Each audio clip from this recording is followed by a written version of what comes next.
Hi, this is architect Prathima Seethur, Chief Architect at Wright Inspires.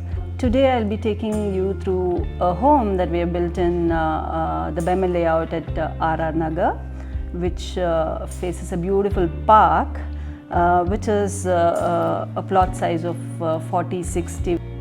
If you want to know more details of this house, you can log on to www.builderfi.com, where you can download the full PDF ebook which has all the details, drawings, floor plans and the material palette.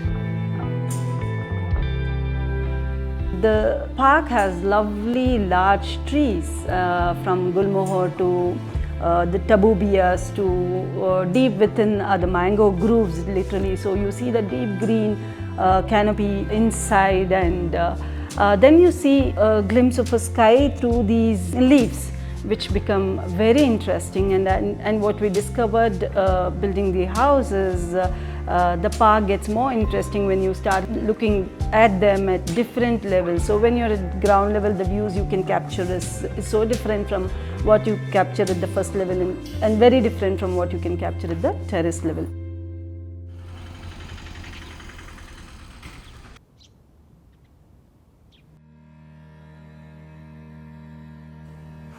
This being the approach road, which was the west side of it, and we had this 65 feet going to the deeper side, where we had this tall building very close to us. That's the east part of it, which was like a 4-floor structure there. And here we had some challenging things where the neighbors were very close. So we smartly went behind when the neighbor was very close, and this was not a very difficult side, and we kind of screened it with the kind of little greenery in this entry. And here we see that large park and trees and pretty wide road where the cars can always get parked towards the park side. So most of these was followed as per the setbacks that the bylaw says. Here was the security entry gate with the main door at this point.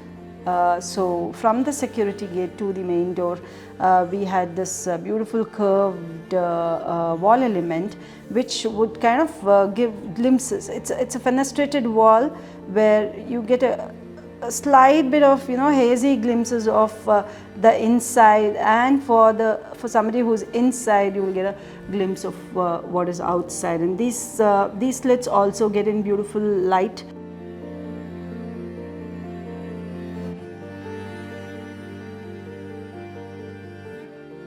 If one wants to go hang around and sit for casual chit chats, that becomes a beautiful place.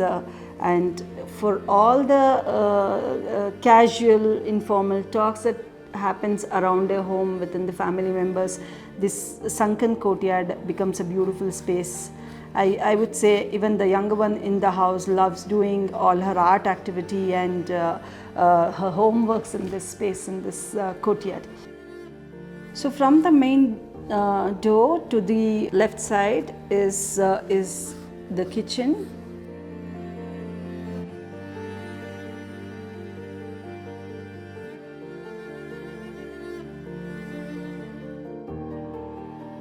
And here's the dining space, which overlooks onto the private garden that we have maintained here, and the God's space, the puja works out here.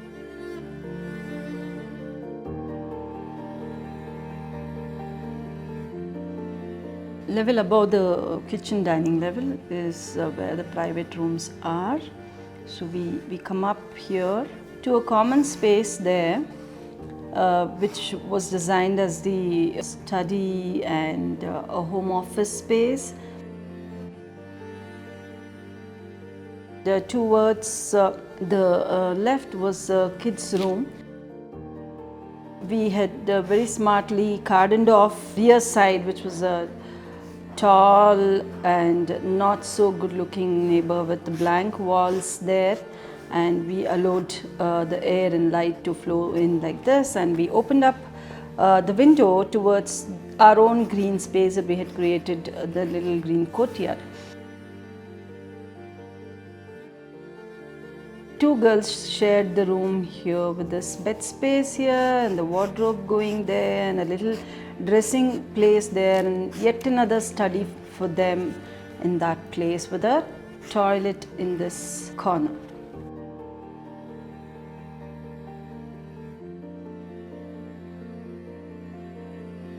This is the master bedroom here. We have a large window which is deliberately curved, which faces the park. Just the way the trees are bending over onto the house, in response we pulled the space outward and deliberately introduced a curved window wherein we achieve some kind of privacy. Since this is a bedroom space, the looking out happens very easily, and looking into the room is restricted with a curved window being in place.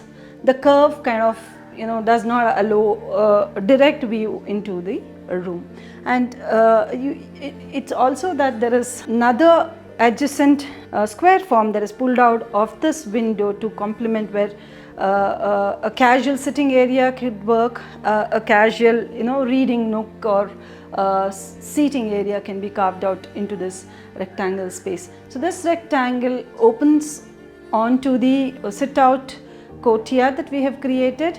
So at all times it can kind of when one doesn't want to have light coming in from these areas, we screen it out and then have this internal connection which is still open for light and ventilation. The brick wave roof flows into the master bedroom space here. The wooden flooring cozies up the space in the bedroom. So the room has a private walk-in closet space and a space for a dresser. It is quietly tucked in, so the open part of the room is not really visible, and then opens to the attached toilet there. We wanted a space because we had a family of 4 with a 3 BHK house, and my daughter Harshini, she was saying that now she just came up while discussing with Prathima that she has seen a lot of houses where they have rectangular structures. She said can you give me a house or my room where I need a dimension where it should be a curve. I think even that small minute detail what Prathima could get that. So I think there is a lot of dimensions, curves throughout. So I think these are the small details which I think when when the house got completed, this was exactly what I think. This is beyond what we actually even thought that now we'll get this house.